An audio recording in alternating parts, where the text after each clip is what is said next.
A circular saw is a standard piece of equipment for most power tool owners. They're commonly found on construction sites, especially in the early stages of building called rough construction. They can be useful for the average homeowner, too, when, for example, you need to cut a sheet of beadboard for your dining room DIY upgrade. Everything from plywood to 2x4 lumber can be easily cut with a circular saw. Circular saws come in several sizes, with the most common being 7 1/4 inches. You may also find 6 1/2 and 5 3/8 inch sizes as well. The smaller sizes will have a harder time with thicker lumber, especially if you need to set the saw on a beveled angle. The first step in buying one of the best circular saws is to decide how you plan on using it, how often, and for how long per session.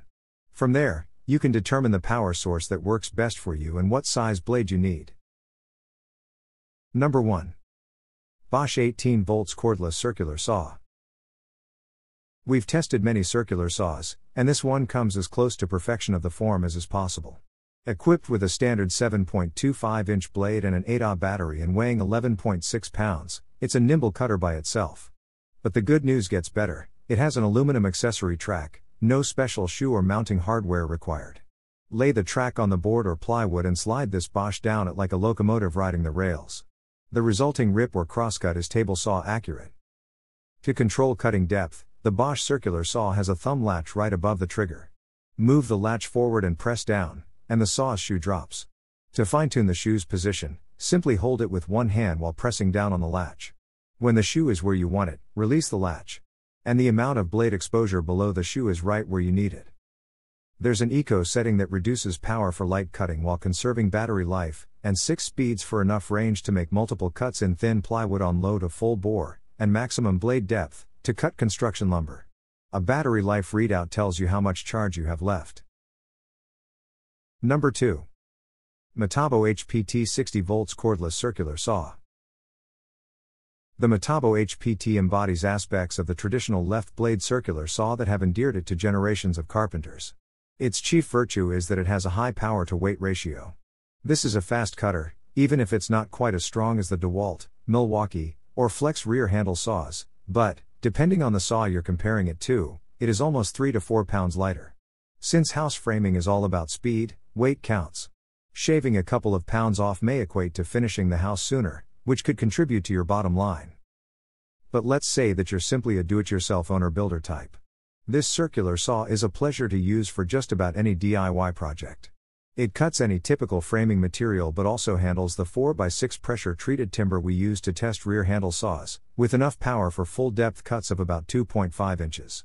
That means you can use it for breaking down plywood sheets or lengths of hardwood lumber for that furniture you want to build.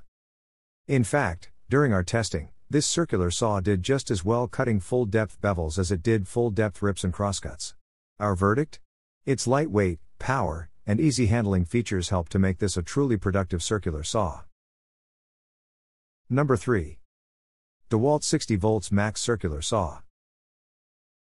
The DeWalt 60 volts is a massive slab of a saw and the heaviest of the 5 rear handle saws we tested, even heavier than the 13.4-pound Milwaukee below.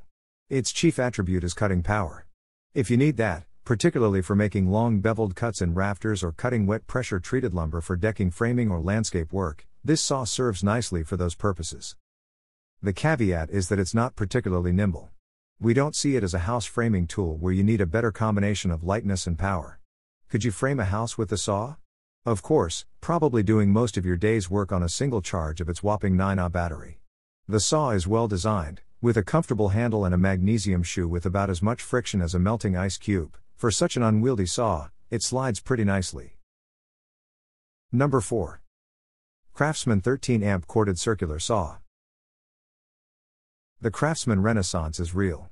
Since Stanley Black & Decker, also the owner of DeWalt, bought the company in 2017, Craftsman tools have been improving. We've always liked the brand, and we were very pleased to find this saw carrying on a capable tradition of high-quality power tools. This circular saw is about a pound lighter than the skill above. That may not sound like much, but it can make a workday go a little bit easier, especially given that you're probably also moving lumber and hammering nails. Yes, the Craftsman's motor is a bit smaller than the skill in terms of its amperage, but the cutting performance between the two tools is negligible. That skill ranks slightly higher for us due to the fact that the edge of the CME's 500 shoe isn't quite parallel to the blade, creating minor inaccuracy when you run the saw along a square in crosscuts or use a long straight edge for rips. Fortunately, if you apply a little extra due diligence, you can keep the saw cutting true.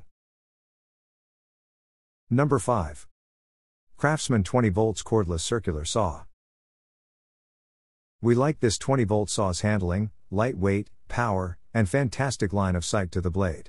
So much so that we used it to test 7.25-inch circular saw blades that we were investigating for recent coverage. We didn't pamper it, cutting Douglas fir framing lumber and red oak. Everything about the saw is excellent, from its workmanship to its reliable cordless power to the accuracy of its cut. If you're in the 20 volt Craftsman system, we fully recommend adding this to your arsenal. You won't be disappointed.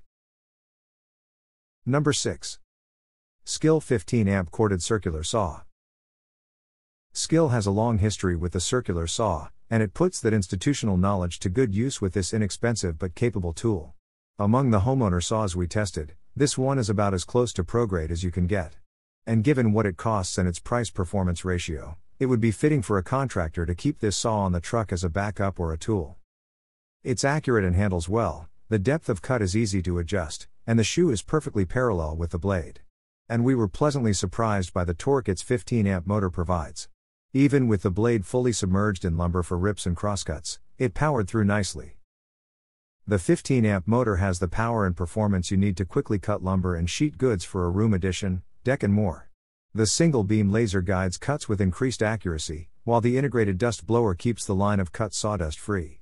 The 51-degree bevel, with positive stop at 45 degrees, gives a variety of cut options, while blades changes are easier with spindle lock and on-tool wrench. Number 7. DeWalt 60 volts max circular saw. The DeWalt 60 volts is a massive slab of a saw and the heaviest of the 5 rear handle saws we tested, even heavier than the 13.4-pound Milwaukee below. Its chief attribute is cutting power. If you need that, particularly for making long beveled cuts in rafters or cutting wet pressure treated lumber for decking framing or landscape work, this saw serves nicely for those purposes. The caveat is that it's not particularly nimble. We don't see it as a house framing tool where you need a better combination of lightness and power. Could you frame a house with the saw? Of course, probably doing most of your day's work on a single charge of its whopping 9Ah battery. The saw is well designed, with a comfortable handle and a magnesium shoe with about as much friction as a melting ice cube. For such an unwieldy saw, it slides pretty nicely. Number 8. Milwaukee circular saw. You can't help but be impressed by this Milwaukee saw's cutting power and longevity. Slide in a massive 12Ah battery and you've got several hours of carpentry capability unencumbered by a cord.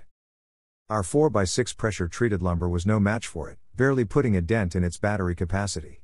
Furthermore, it really does cut with the same authority that we get from our old corded worm gear saw, but the Milwaukee is infinitely safer and more productive due to its electric brake that instantly stops the blade the moment you let off the trigger. Would the Milwaukee be suitable for framing a house? Yes, in the sense that its massive motor and equally sturdy gear assembly provided power to spare more than enough for house carpentry. On the other hand, all that motor and gear assembly creates a lot of outboard weight and bulk to the right of the blade. In that respect, it's very much like a corded worm gear saw. So if you're already framing with a corded worm gear saw and have a well-developed right forearm, the Milwaukee is a good fit for you.